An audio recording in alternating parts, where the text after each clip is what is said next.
In the mathematics of eternity, stars are merely punctuation marks, brief flares of light between the longer, colder sentences of darkness. I have lived long enough to understand this, long enough to watch the brightest among them flicker and fade, long enough to know that empires, like suns, carry the seeds of their own collapse within their hearts. My name is Keithra Voss. I am the last appointed historian of the Ythuran Ascendancy, a civilization that counted its age in tens of thousands of standard cycles. We mapped the gravitational currents between galaxies when other species still huddled around campfires. We encoded the fundamental theorems of faster-than-light travel into crystal matrices, while others were learning to chip stone into points for hunting. We considered ourselves the inheritors of the universe, the first, the eldest, the inevitable. We were wrong about many things. But I did not know this yet, as I stood at the observation portal of the refugee vessel Ascending Grace, watching the last of our core worlds burn behind us. The flames were beautiful in a terrible way, plasma blooms in colors I had never seen fire produce, spreading across continents with the patience of dawn and the finality of winter. 17 billion souls on that world alone. The great libraries of Voss Prime, where I had spent 4 centuries cataloging the achievements of our species. The singing gardens of the Northern Meridian, where my children had been conceived. All of it burning. And the hollow pressed on, indifferent to what it consumed. I pressed my hand against the cold surface of the portal and felt the slight vibration of our engines straining against the limits of physics. We were running, and we had nowhere left to run. Historian Voss. The voice belonged to Fleet Commander Orthel Keth, whose silver carapace bore the ceremonial scars of 100 successful campaigns. He was the greatest military mind our species had produced in 1,000 years. 3 days ago, I had watched him weep as he ordered the destruction of our own dreadnought to slow the Hollow's advance by 6 hours. 6 hours purchased with 8,000 lives. "Commander," I acknowledged, not turning from the dying light of my home world. "We've received a response from our final petition." The words should have carried hope, but his voice was hollow, empty in a way I had never heard from him before. "The Collective?" I asked. The Koresh Collective had been our allies for 2,000 years. We had shared technology, culture, philosophy. We had defended their borders when the Grex migration threatened their outer colonies. They refused us, sealed their borders. They say they will not risk drawing the attention of the Hollow. I closed my eyes. The Koresh, the Venthari Council, the Luminous Chorus, the Drath Hegemony. One by one, every ally we had cultivated over millennia had turned away, sealed their systems, darkened their beacons. The galaxy was learning to hide, and the Ythuran Ascendancy, the proudest, oldest civilization in the known universe, had become a lesson in the price of being noticed. "There is one other response," Commander Keth said, and something strange flickered in his voice, something I could not identify. "From whom? The Outer Rim settlements are gone. The transition zone species have scattered. There is no one left who would—" "Earth." The word landed between us like a stone dropped into still water. Earth. I had not thought of Earth in over a century, and even then only as an administrative footnote. A small, rocky world in an unremarkable system at the galaxy's edge. Its inhabitants were, what had we called them? Promising primitives. Clever animals who had stumbled into rudimentary space travel barely 300 years ago. They had petitioned to join the Ascendancy once, when I was still a mid-tier archivist. I remembered the recording of the conclave's response, the delegates' laughter ringing through the chamber as the human ambassador stood before them in an environmental suit that appeared to be held together with determination and hope. The ambassador's face had remained composed throughout the mockery.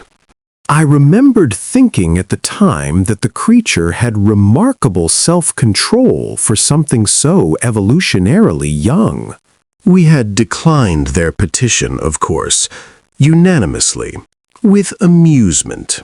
Earth? I repeated. The humans. They responded to our petition?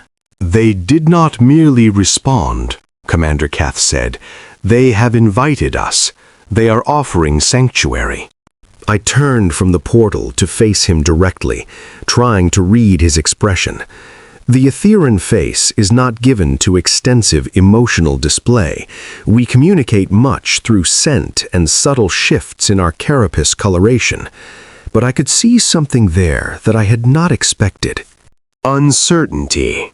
That is generous of them, I said carefully. Though I cannot imagine what they believe they can offer us. Their technology, last I reviewed our assessments, was perhaps 2 centuries behind the Kiresh, closer to 3 by ascendancy standards. They have no fleet capable of engaging the Hollow. They have no defensive infrastructure to speak of. They are all that remains, historian. Commander Keth's voice was quiet. Every other door in the galaxy has closed to us.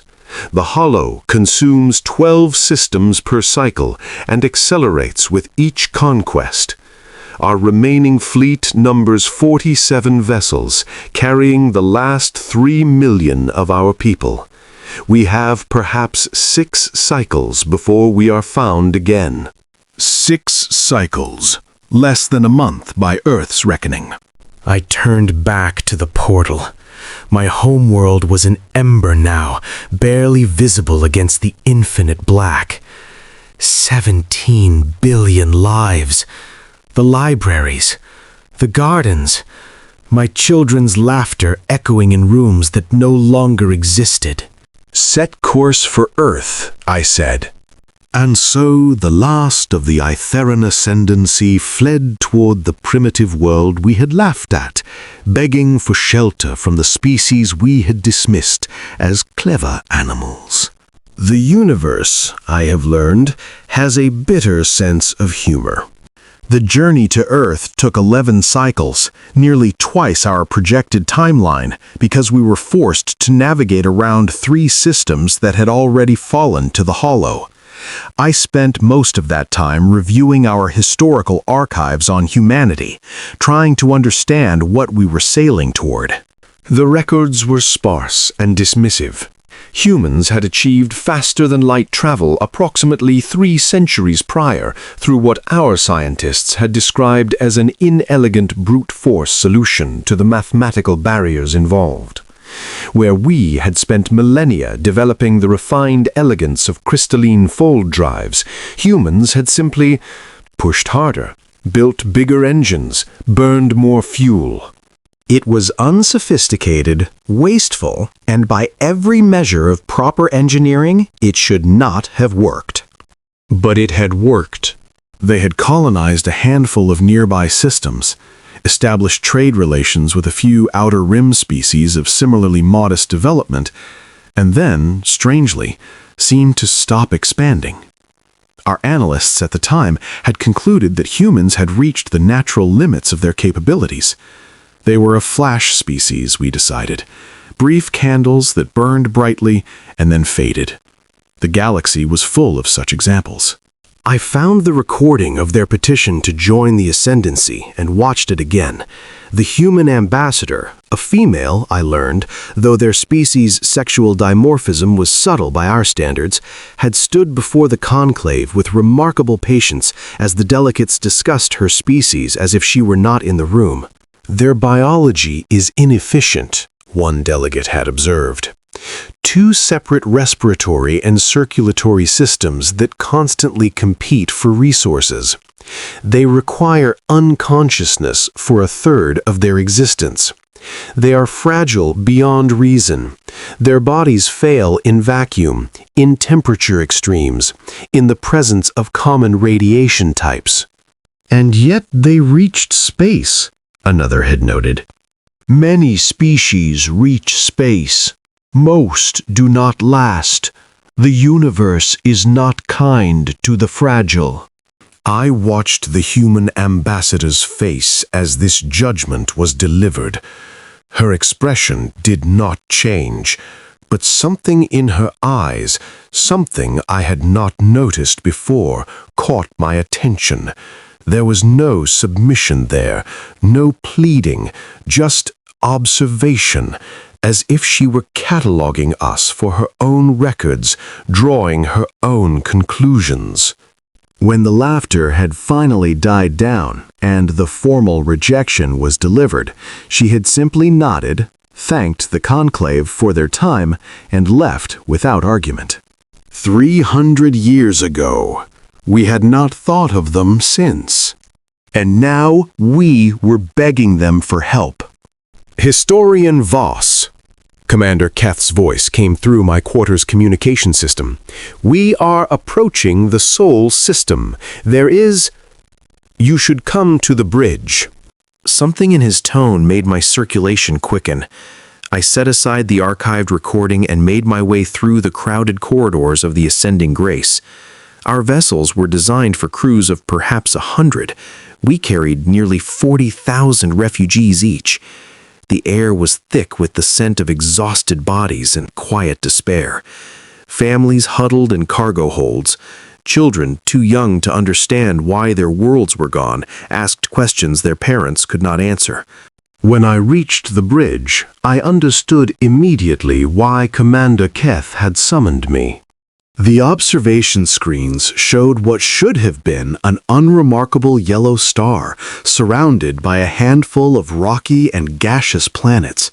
What they actually showed was something else entirely.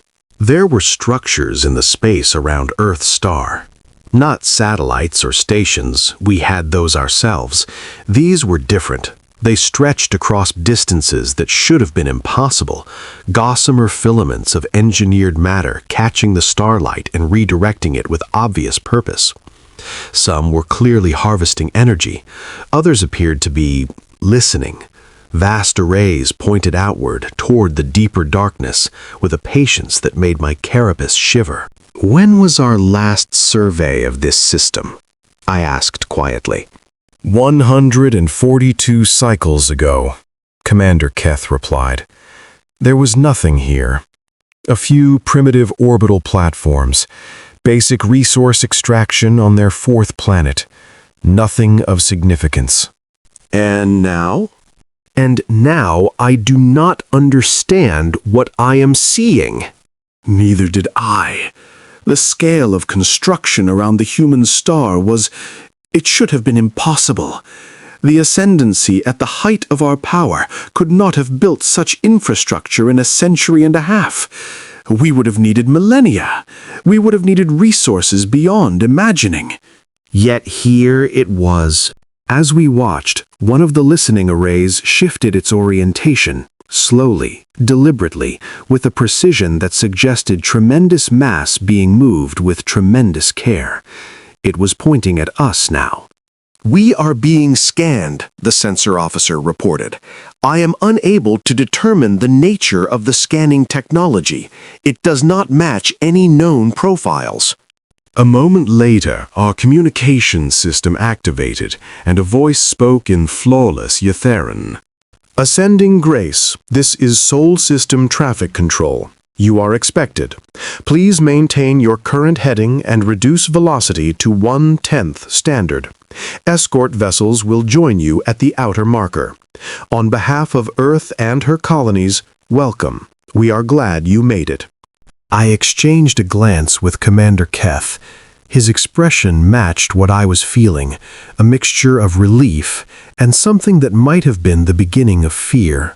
The voice had been calm, polite, almost gentle, and it had spoken our language with a fluency that suggested not mere translation, but genuine understanding. "Acknowledged, Soul Traffic Control," Commander Keith replied after a moment. "We are reducing velocity as requested. We are grateful for your welcome." "Of course," the voice replied. "You must be exhausted. Please rest. You are safe now." The communication ended. Around us, the vast structures of humanity's system continued their patient work, and I found myself wondering what we had flown into. The escort vessels that met us at the outer marker were not what I expected. They were small, almost absurdly small by the standards of proper military design, where ascendancy warships were measured in kilometers and announced their power through sheer mass. These human craft were sleek, understated things, barely larger than our long-range shuttles. Their hulls were dark and unreflective, difficult to track even with direct observation.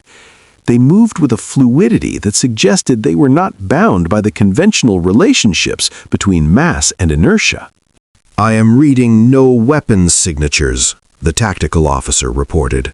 "No shields, no apparent defensive systems." "None that you recognize," Commander Keth corrected quietly. He was right to be cautious. I watched the escort vessels take formation around our fleet, precise, unhurried, maintaining exactly equal distances from each refugee ship. Their movements were synchronized with a perfection that suggested either remarkable training or something more sophisticated. "Ascending Grace, this is Escort Lead," a new voice announced. "We'll be with you for the remainder of your approach. Journey time to Earth Station Prime is approximately 4 hours at current velocity. Please let us know if any of your vessels require immediate assistance, medical, technical, or otherwise." "We have wounded," Commander Keth replied after a moment's hesitation. "Many wounded. Our medical supplies were limited even before we fled. 3 cycles ago we ran out of basic analgesics." There was a pause. When the human voice returned, something in it had shifted, a subtle tension that had not been there before. "Understood, Ascending Grace. Medical ships are being dispatched now. ETA 6 minutes. Please have your wounded ready for transfer." "Transfer? Our wounded number in the thousands. You cannot possibly—" "We can," the voice said gently. "Please have them ready." 6 minutes later, larger vessels arrived, ships that appeared to unfold from the darkness between stars, their hulls opening to reveal brightly lit medical bays already staffed with human and alien personnel.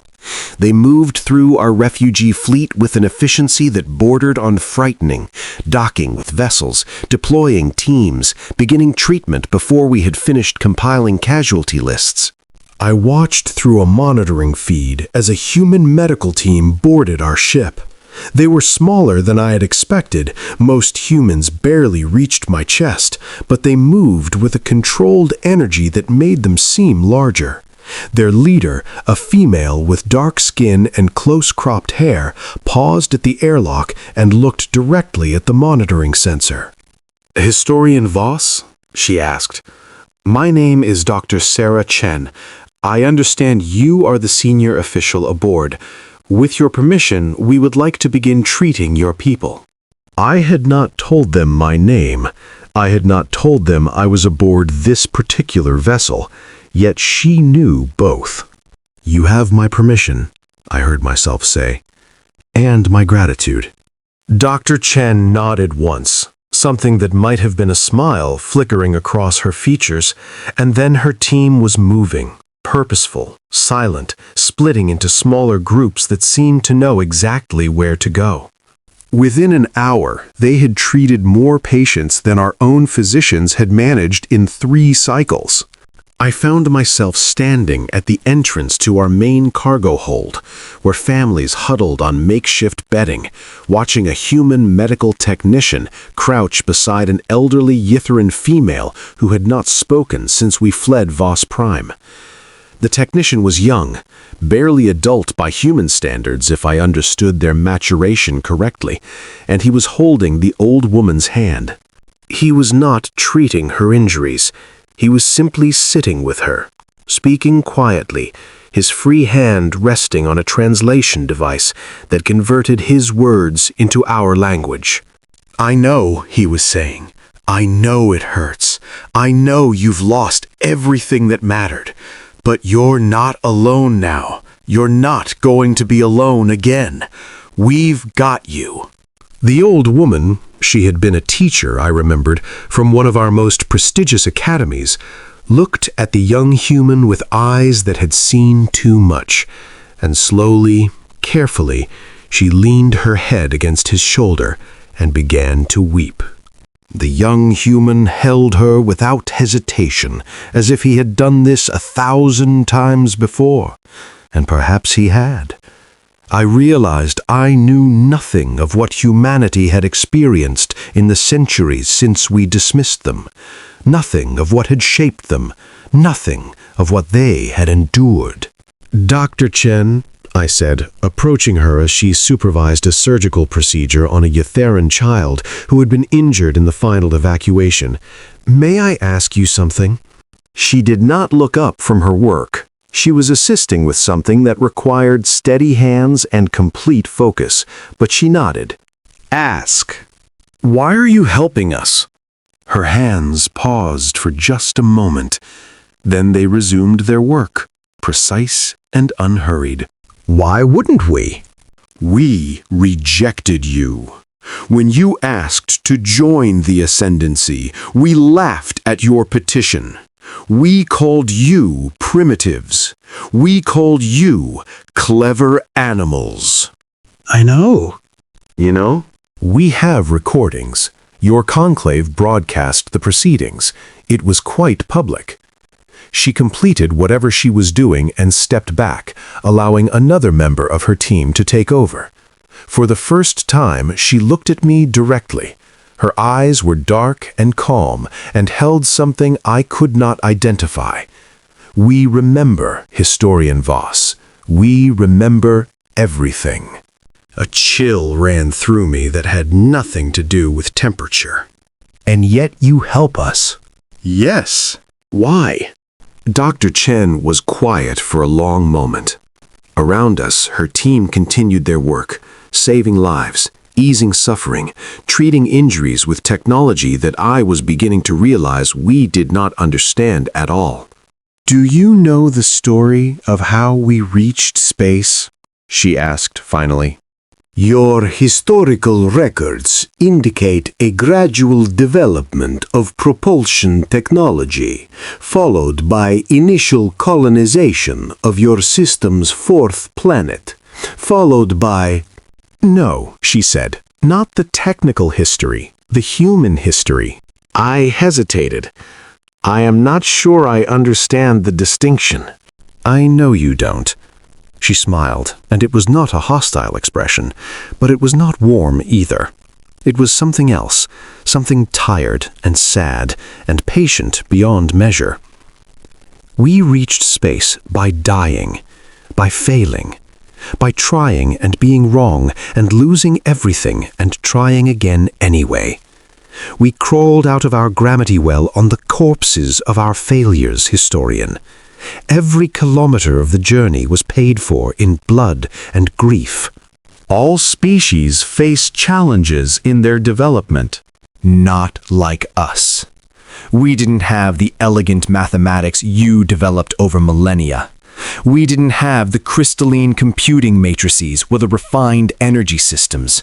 We had nothing but stubbornness and the absolute refusal to accept that we couldn't do something just because we kept dying in the attempt. She turned to look at the child on the surgical table, a Yatheran child, no more than 30 cycles old, who would live because human doctors had arrived in time. "We help you because we remember what it feels like to have no one help us. We help you because we know what it means to face annihilation and be told that we are too small, too weak, too primitive to matter. We help you because we have decided that the universe should not work that way." "And the hollow?" I asked, the question emerging before I could stop it. "You know what pursues us. You know what we have failed to stop. Do you not fear drawing their attention?" Dr. Chen looked at me for a long moment. "No," she said simply. And then she returned to her work, leaving me standing in that crowded cargo hold, watching humans save the lives of people who had once laughed at them. Earth Station Prime was unlike any structure I had ever seen.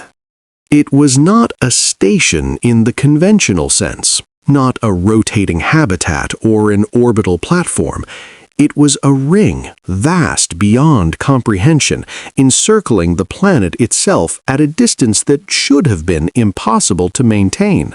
From our approach vector, it looked like a halo of light surrounding a blue-green sphere, and as we drew closer, I could see that the ring was not solid, but segmented, thousands of individual components working in perfect coordination, each one larger than the greatest vessels of the Ascendancy's fleet. Population of the ring structure, 6 billion. Commander Keith read from the data feeds the humans had provided. Population of Earth's surface, 12 billion. Population of system-wide colonies and installations, 4 billion. Total human population within the Sol system alone, 22 billion. We had believed they numbered perhaps 200 million, perhaps 300 million in their entire diaspora. We had been wrong. "And beyond the Sol system?" I asked. Commander Keith scrolled through the data, his hands trembling slightly. 47 established colony worlds, 17 in development worlds, estimated total human population across all territories, 78 billion. He paused. These numbers are inconsistent with our projections. Our analysts believed humans were experiencing population decline due to their resource-intensive biology and limited territorial expansion. "Our analysts," I said quietly, "appear to have been wrong about many things. We docked at one of the ring's countless landing facilities, and as the airlock cycled, I prepared myself for what was to come. We were refugees now, dependent on the charity of a species we had dismissed and mocked. Whatever pride I had left would need to be set aside." The inner door opened, and a human was waiting for us. He was older than the medical personnel we had encountered. Gray-touched hair, lines around his eyes that suggested decades of experience, a posture that spoke of authority worn comfortably. He was dressed simply, in clothing that was functional rather than ornamental, and when he smiled, it reached his eyes. "Historian Voss," he said, extending his hand in what I recognized as a human gesture of greeting. "I'm Ambassador David Okonkwo. On behalf of Earth and the Human Confederacy, welcome to Sol." I took his hand, smaller than mine, softer, seemingly fragile, and was surprised by the firmness of his grip. "Ambassador Okonkwo, I am grateful for your welcome and for your assistance with our wounded. I do not have adequate words to express." "You don't need to express anything," he said gently. "You need to rest, eat, and feel safe for the first time in cycles. Everything else can wait." I looked at him, this human, this member of a species we had considered beneath our notice, and I felt something shift in my chest. It was not gratitude, though I was grateful. It was not shame, though I felt that too. It was something older and more complicated, something that had to do with the nature of judgment and the cost of certainty. "May I ask you something, Ambassador?" "Of course." "When your people petitioned to join the Ascendancy, when we rejected you, what did your species think of us?" Ambassador Okonkwo tilted his head slightly, considering the question. "We thought you were old," he said finally, "very old and very sure of yourselves. We thought you had forgotten what it meant to struggle." And now? Now that you see us fleeing, dying, begging for help? Now we think the same thing, but we no longer resent you for it. He gestured for me to follow him. Come, there are others who wish to meet you, and I think there are things you need to understand about what is coming. The chambers we were led to were not luxurious, but they were comfortable. Far more comfortable than anything we had experienced in cycles. I was shown to a suite of rooms that overlooked a vast interior space within the ring, where parkland stretched beneath an artificial sky, and humans walked among plants that should not have been able to grow in space. There was food waiting for me, synthesized to match Itheran nutritional requirements with a precision that suggested detailed research. There was clean water. There were soft places to rest.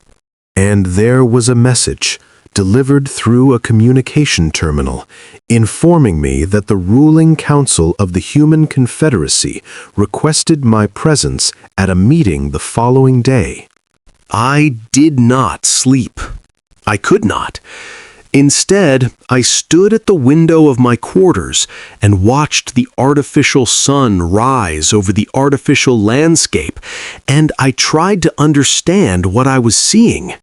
The humans had built a world around their world. They had placed gardens in the void. They had engineered sunlight and weather and seasons, and they had done all of it in less time than our architects would have spent on the initial planning phases. How had they done this? How had they developed so far, so fast, without drawing the attention of older civilizations? How had they remained invisible while constructing something that should have been impossible to hide? The answer came to me as the first humans began to emerge into the parkland below. Families with children, elderly couples walking slowly through gardens, young people running along paths that wound through engineered forests. They had not been invisible. They had simply not been seen. We had looked at them once, decided we knew everything about them worth knowing, and then stopped looking entirely. The universe, I was beginning to understand, punishes those who stop paying attention. The meeting was held in a room that was deliberately understated, a circular chamber with a table at its center and windows that looked out into space. 12 humans sat around the table, representing what I had come to understand were the governing bodies of their various territories and institutions. Ambassador Okonkwo was there, along with military officers, scientists, and civilian administrators. I was invited to sit at the table as well, an equal, a participant, not a petitioner. "Historian Voss," said a woman at the head of the table. She was old, perhaps 80 by human years, which I understood to be near the upper limits of their unmodified lifespan, but her eyes were sharp and her voice was steady. "I am Premier Elena Vasquez. I speak for the Confederacy Council. Before we begin, I want you to understand something important." "I am listening, Premier." We did not invite you here out of kindness alone. Kindness is important. It is perhaps the most important thing, but it is not why we opened our borders to the Itheran ascendancy. I felt my carapace tighten involuntarily. "I see. What is it that you wish from us?" "Information," she said. "The Hollow has not yet entered space that borders our territory. We know only what we have observed from a distance and what we have pieced together from the few other refugee species who have passed through our space. We need to understand what we are facing." You are preparing to fight?" Around the table, the humans exchanged glances. Something passed between them, something I could not read. "We are preparing," Premier Vasquez said. "Whether we fight and how we fight depends on what we learn. Tell us about the hollow, historian. Tell us everything." And so I told them. I told them about the first contact, distant reports from our outermost colonies of something that consumed rather than conquered.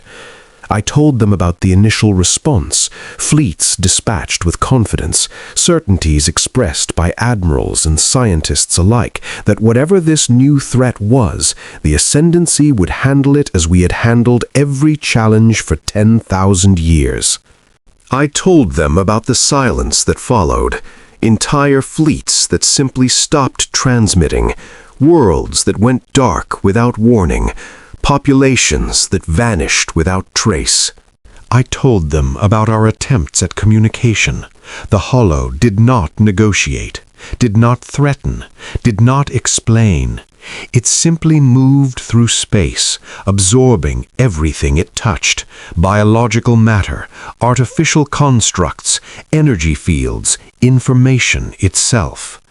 Our scientists could not determine if it was one entity or many, if it was intelligent or merely hungry. It did not register on conventional sensors until it was already upon you. I told them about the scale of what we had lost. 14 core worlds, 47 colonies, 312 billion lives, 97% of our military capacity, 94% of our civilian population. When I finished, the room was silent. Premier Vasquez studied me for a long moment. Then she nodded to one of the military officers at the table, a tall man with dark hair and an expression that revealed nothing. "Admiral Chen," she said, "your assessment." The admiral did not respond immediately. He was studying a display that had materialized before him, data streams and analysis matrices that moved almost too quickly for me to follow. "The hollow's consumption patterns suggest distributed intelligence," he said finally. "Not a single entity, but a network. It learns from what it absorbs. It adapts. Its acceleration rate indicates that it becomes more efficient with each conquest." "Can we fight it?" Premier Vasquez asked. "Unknown. We don't have enough data on its vulnerabilities, if it has any, but we can project its expansion trajectory." He manipulated the display, and a map of the galaxy appeared, or rather a section of it, with human space at one edge and the spreading darkness of the hollow consuming everything in its path. At current rates of expansion, the hollow will reach the outer boundaries of human-adjacent space in approximately 18 months. 18 months. The words hung in the air. "And if it reaches our space?" the Premier asked. Admiral Chen met her gaze. "Then we'll have answers to questions we would rather not ask." I expected fear in the room. I expected arguments, panic, recriminations. That was what had happened in the Ythuran High Council when we finally understood what we faced. Chaos, blame, the collapse of every certainty we had held dear. Instead, I saw the humans exchange glances again, that same unreadable communication that seemed to pass between them without words. And then Premier Vasquez nodded. "Begin preparations," she said. "Activate the contingency protocols, all of them." The Admiral nodded and rose from his seat. Around the table, others were rising as well, moving with purpose, without haste, as if they were responding to news they had expected, rather than news they feared. "Wait," I said. "What preparations? What are you going to do?" Premier Vasquez turned to me, and in her eyes I saw something I had not expected. Not fear, not resignation, something harder and colder and infinitely more patient. "We are going to do what we have always done, Historian Voss," she said. "We are going to survive." Over the following cycles, I began to understand what that meant. The humans had been preparing. Not for the hollow specifically, they had not known the hollow existed until recently, but for something, for anything, for the eventual certainty that the universe would try to destroy them. I learned about the contingency protocols. They were not a single plan, but thousands of interlocking systems developed and refined over generations. They covered scenarios ranging from asteroid impact to stellar extinction, from biological plague to what humans called gray goo events. And they covered invasion. Not by a specific enemy, by any enemy, by the universe itself if necessary. I watched as the ring structure around Earth began to change. Sections that had appeared to be residential or agricultural quietly revealed themselves to be something else. Manufacturing facilities, power generation plants, something the humans called quantum fabrication matrices that could apparently construct complex machinery from raw matter at impossible speeds. I watched as ships emerged from hidden berths throughout the system. Thousands of them, then tens of thousands, then numbers I could not count. They were not the small escort vessels that had greeted us. They were larger, darker, and they moved with a coordination that suggested not just training, but something deeper, something unified. I asked Ambassador Okonkwo about what I was seeing. His answer did not comfort me.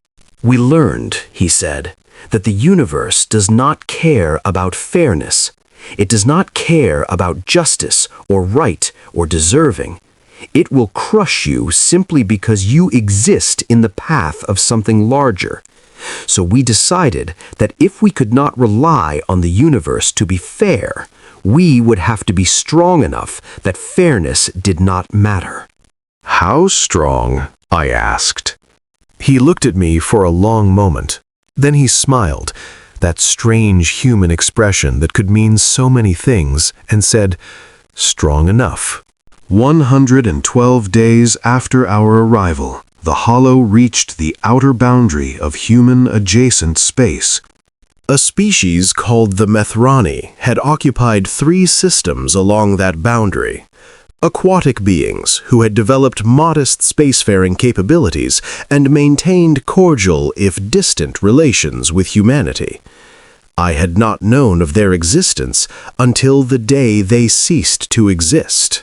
The Hollow consumed all 3 systems in 6 hours.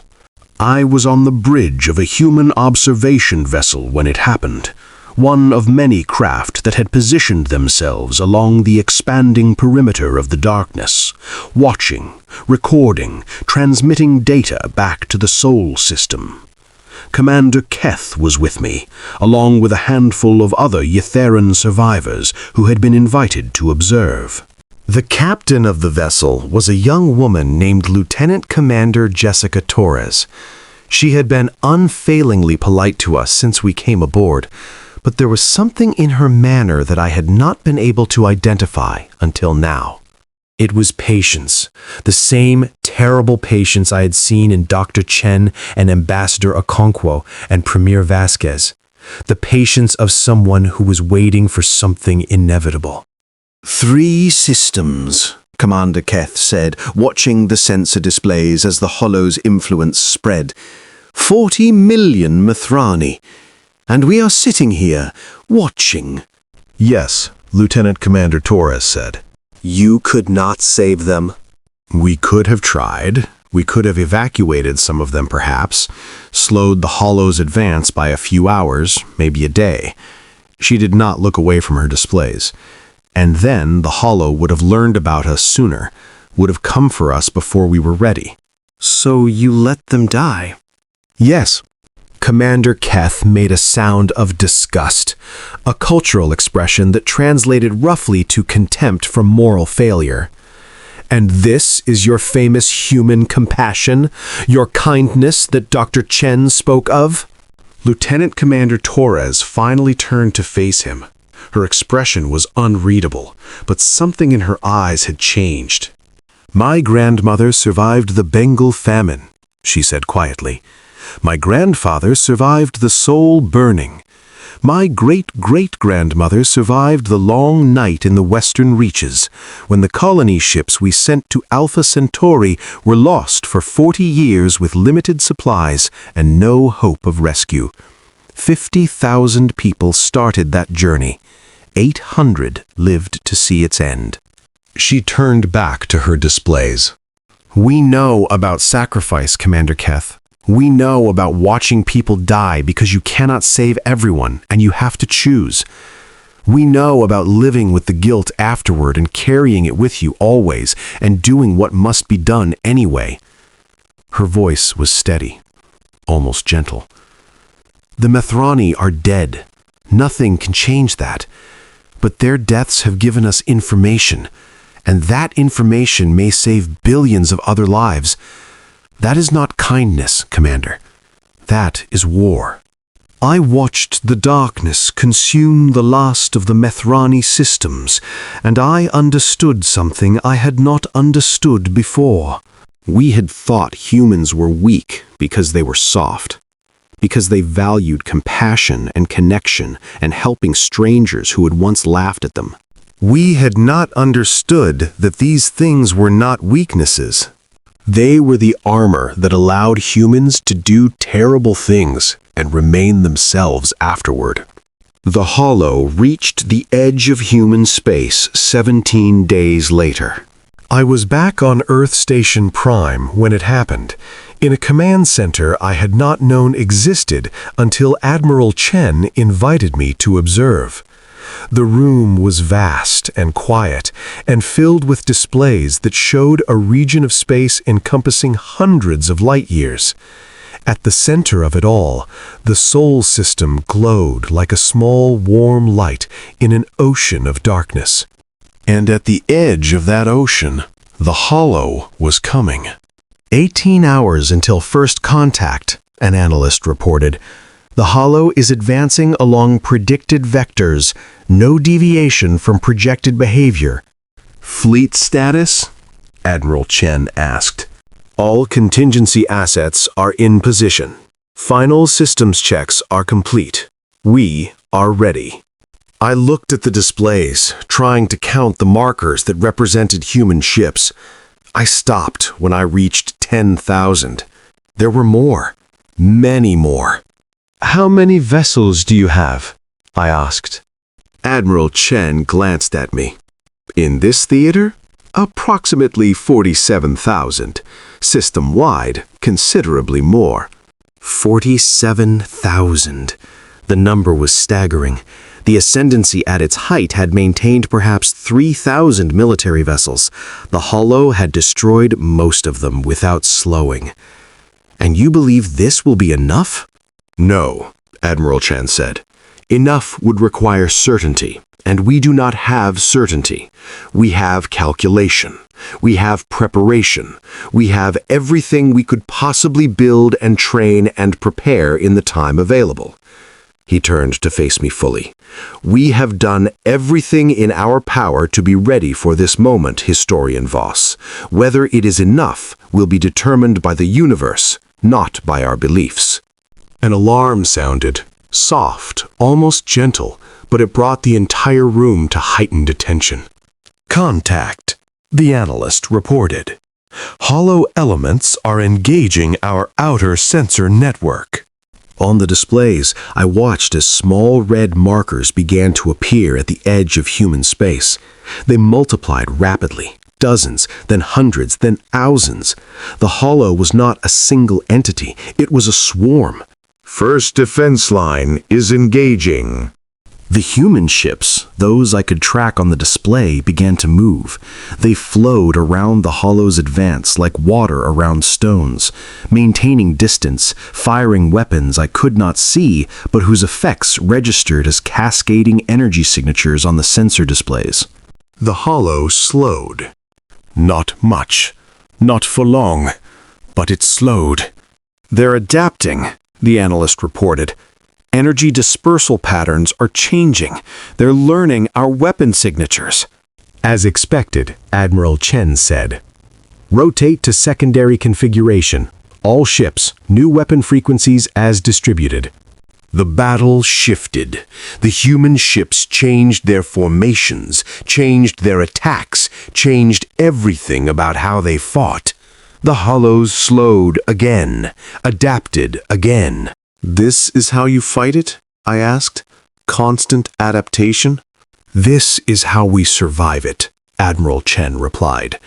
We learned a long time ago that any static defense can be overcome. The only defense that lasts is one that changes faster than the enemy can anticipate. I watched the battle unfold. If battle was even the right word, it was more like a dance, an endless series of adjustments and counter-adjustments. The human ships were never where the Hollow expected them to be. Their weapons never behaved the same way twice. Their formations shifted constantly, unpredictably, yet somehow maintaining coordination. And slowly, so slowly, the Hollow's advance began to falter. It's working, Commander Keth breathed beside me. They're actually holding. Admiral Chen shook his head. We're not holding. We're delaying. The Hollow learns faster than we anticipated. It's already developed counters to 70% of our primary weapon systems. Then what? We're buying time, Admiral Chen said. Time for the second phase. On the displays, something new appeared. Not ships, something larger, vast structures moving from the inner system outward, passing the orbital defensive perimeter, heading toward the battle zone. What are those? I asked. Those, Admiral Chen said, and something in his voice had changed, something that sounded almost like hope, are our answer. The structures were called equalizers. I learned later that the name was deliberate, a dry human joke about the kind of justice the universe refused to provide naturally. They were weapons platforms, though that description failed to capture their scale. Each one was the size of a small moon, and they moved with a purpose that made their nature unmistakable. The Hollow, for the first time, hesitated. It's analyzing the new assets, the analyst reported, attempting to classify them. It doesn't know what they are. Of course it doesn't, Admiral Chen said quietly. It's never seen anything like them. Nothing in this galaxy has. The equalizers reached their positions, 3 of them forming points of a triangle that encompassed the Hollow's main concentration. They stopped moving, but their surfaces began to ripple, to change, to unfold in ways that made my eyes water to observe. What are they doing? Commander Keth asked. They're establishing a containment field, Admiral Chen said. Standard doctrine for the first phase of engagement. Isolate, contain, analyze. And then? Admiral Chen did not answer, but his expression told me enough. The Hollow surged toward the nearest equalizer, abandoning its coordinated advance in favor of a concentrated attack. The swarm converged, billions of individual elements focusing on a single target. The equalizer activated. I do not have words for what happened next. The Etherean language has no terms for it. Perhaps no language does. Light folded, space compressed, time seemed to stretch and twist like molten metal. The Hollow's assault met something that was not a shield, not a weapon, but something else entirely, a fundamental alteration in the rules of reality itself within the containment zone. The swarm began to die. Not slowly, not gradually, the Hollow disintegrated, its elements coming apart at levels I could not comprehend, subatomic perhaps, or beyond even that. The thing that had consumed 300 billion Ythuran lives, that had devoured worlds without slowing, that had seemed like an inevitable force of cosmic destruction. It was dying, and the humans watched it happen with that same terrible patience in their eyes. The battle lasted 73 hours. 73 hours of continuous engagement, constant adaptation, unrelenting pressure. The humans lost ships, thousands of them, with their crews. They lost an equalizer when the Hollow managed to adapt to its primary function and overwhelm it through sheer mass concentration. They lost outposts and satellites and monitoring stations. But they did not lose. The Hollow had never encountered an enemy that refused to be consumed. That changed faster than it could adapt, that met its mindless hunger with something even more implacable. I watched the final phase from the command center as the remaining equalizers compressed the Hollow's remnants into an ever-shrinking containment zone. The swarm that had once spread across dozens of systems was now confined to a sphere barely larger than Earth's moon. Final containment is stable, the analyst reported. Core consciousness is isolated. Analysis is complete. Admiral Chen turned to Premier Vasquez, who had joined us hours earlier and had stood in silent observation throughout the battle. Your orders, Premier? The old woman looked at the display, at the compressed heart of the Hollow, still pulsing with malevolent energy, still searching for a way to escape and resume its consumption. Destroy it, she said. The equalizers activated one final time. And the thing that had haunted the galaxy, that had driven ancient civilizations to extinction, that had made the mighty Ytheran ascendancy flee in terror, It ceased to exist. Afterward, in the silence that followed, I stood at a window overlooking Earth itself. The blue-green planet turned slowly below me, indifferent to the battle that had raged to protect it, to the billions who lived on its surface and in the ring structure above, to the cosmic significance of what had just occurred. Ambassador Okonkwo found me there. Historian Voss, he said, taking a position beside me. You look troubled. I am trying to understand, I said, how you did this, how you became what you are. 300 years ago, we laughed at you. We called you primitives. And now we have ended a threat that destroyed one of the oldest civilizations in the galaxy, he finished. It is difficult to reconcile, I imagine. difficult does not begin to describe it. He was quiet for a moment, watching the planet turn. Do you know why we were at that conclave 300 years ago? He asked finally. Why we petitioned to join the ascendancy? To gain access to advanced technology. To accelerate your development. The usual reasons young species seek alliance with elder ones. No, he shook his head. We were there because we were afraid. We had reached space, explored our system, and realized how small we were, how alone. We looked at the galaxy and saw ancient civilizations that had existed for millennia, and we hoped that if we joined them, we would be safe, that someone older and wiser would protect us. And we laughed at you. You laughed at us. He smiled, that strange human expression that could mean so many things. And it was the best thing that ever happened to our species. I turned to face him directly. I do not understand. When you rejected us, we realized that no one was going to protect us, that we could not rely on anyone else to ensure our survival, that if the universe was going to try to destroy us, and it would eventually, because that is what the universe does, then we would have to save ourselves. He turned to look at me, and in his eyes I saw 300 years of effort, of sacrifice, of relentless preparation. We spent 3 centuries preparing for this moment, Historian Voss.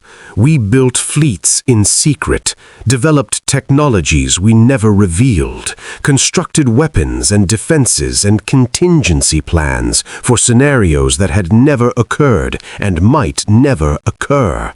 We became strong because you showed us that we had no other choice.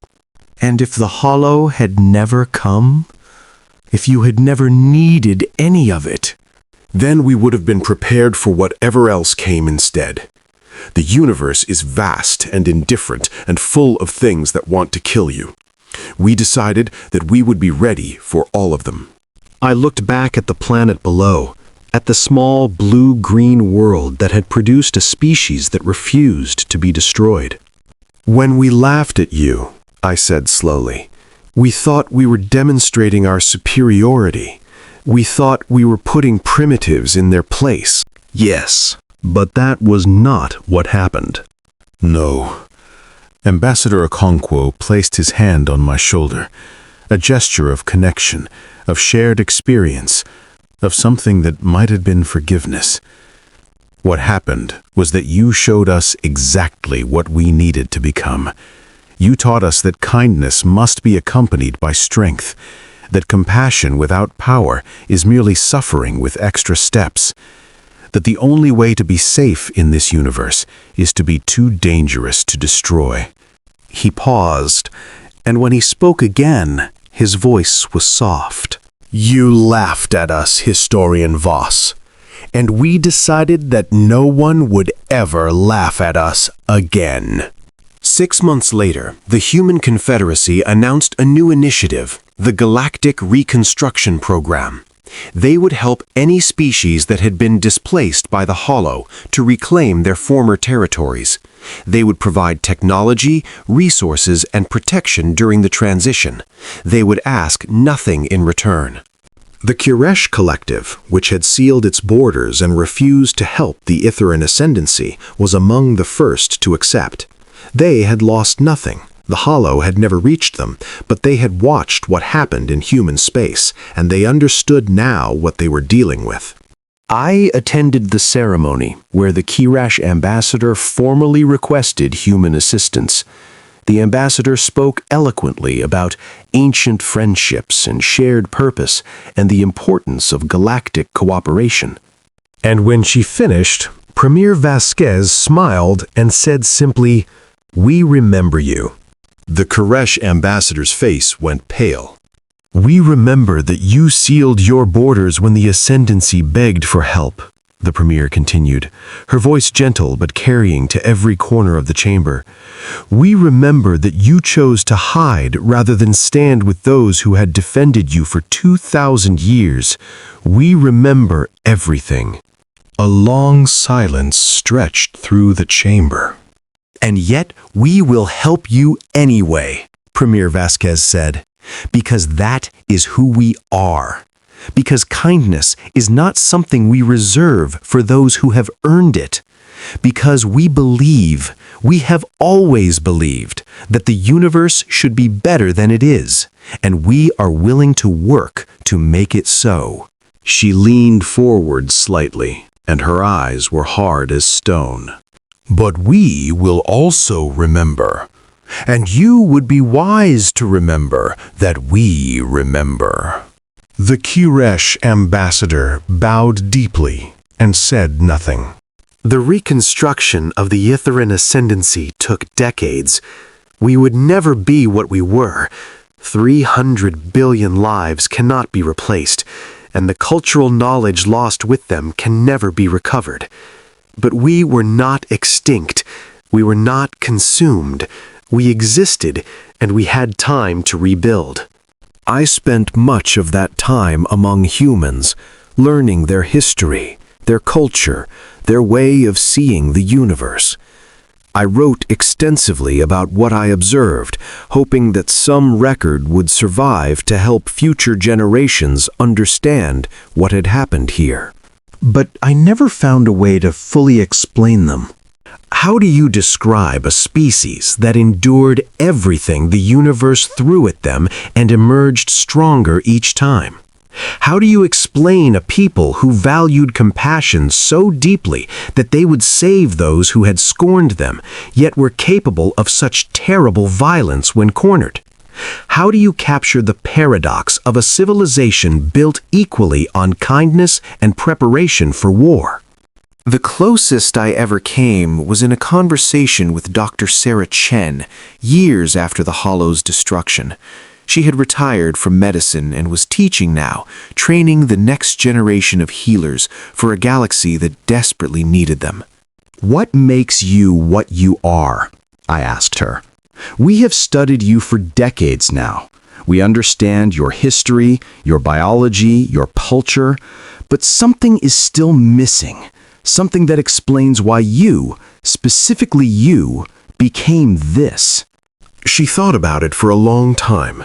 We were sitting in a garden on Earth's surface, real Earth, with real air and real gravity, and the sun was setting in colors I had never seen before and would never forget.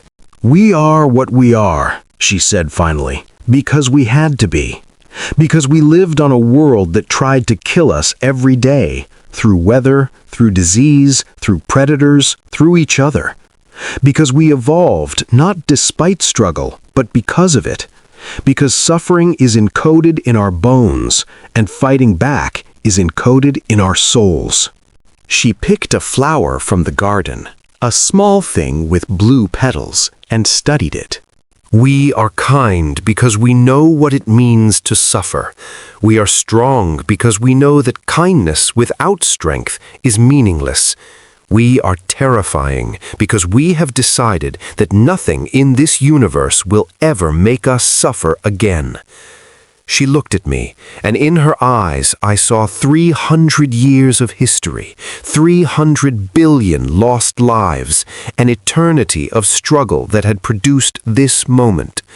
We remember everything, Historian Voss, every failure, every triumph. Every moment of pain and every moment of joy.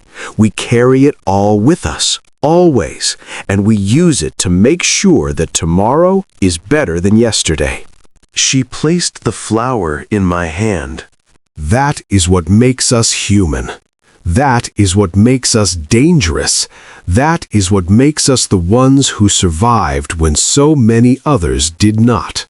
The last time I saw Earth, I was departing for the restored Ythurin homeworld, a new planet, far from our original territory, but one that our people had begun to make our own. Ambassador Okonkwo came to see me off. I have one final question, I said to him, as we stood at the departure gate. Ask it. When we laughed at you 300 years ago, when your ambassador stood before our conclave and we mocked your petition, did you hate us? He considered the question carefully. For a time, he admitted, we were young and rejection hurts. We felt the shame of being dismissed, the anger of being judged unworthy. Some of my ancestors carried that anger for their entire lives. And now? Now? He smiled, that same strange human expression carrying 1,000 meanings. Now we understand that you gave us the greatest gift anyone could have given us. You showed us that we could not rely on anyone else, that we had to become strong enough to save ourselves, that the universe would not make space for us unless we forced it to. He offered his hand, and I took it. We do not hate you, Historian Voss. We never could. Because in the end, your laughter forged us, your contempt shaped us, your dismissal made us into something that could face the darkness and win. He squeezed my hand gently. You laughed at Earth, and it was the last sound of the old galaxy, the galaxy where humans were small and weak and needed protection. The sound that came after was us, what we became. what we are now. He released my hand. Go home, historian. Rebuild your people. Remember what happened here. And when your children ask what humans are, tell them the truth. We are the answer to every threat the universe can produce. We are the thing that refuses to die. We are the species that looks at extinction and says no. He stepped back, and the departure gate began to close between us. We are humanity, and we remember everything. The stars are still there, hanging in the darkness as they always have. They are the same as they were when my species first looked up and wondered. The same as they were when humanity began its improbable journey from a small blue world to the masters of a galaxy. But the meaning of those stars has changed. Once, they were evidence of our place in the universe, our ancient right to rule, our certainty that we were the inheritors of everything. Now they are something else. Now they are a reminder that certainty is the enemy of survival, that the universe does not care about age or tradition or pride, that the only thing that matters is whether you are willing to fight for your existence when everything is trying to take it from you. I write these words as my ship carries me toward a new home, away from the species that saved us. And as I write, I think about the sound that echoes still in my memory, the sound of laughter in the conclave chamber 300 years ago, when we dismissed humanity as clever animals who would amount to nothing. We were wrong. We were so terribly, arrogantly wrong. And the humans, the ones we laughed at, the ones we rejected, the ones we considered beneath our notice, they remembered. They remembered, and they prepared, and they waited. And when the darkness came for us all, they were ready. Not because they forgave us, not because they forgot, but because they had decided, long ago in the ashes of our rejection, that they would never again allow themselves to need anyone's help to survive. The Empire laughed at Earth. It was our last sound, because after the laughter came the silence of realization. After the silence came the humility of understanding. And after that, there was only humanity.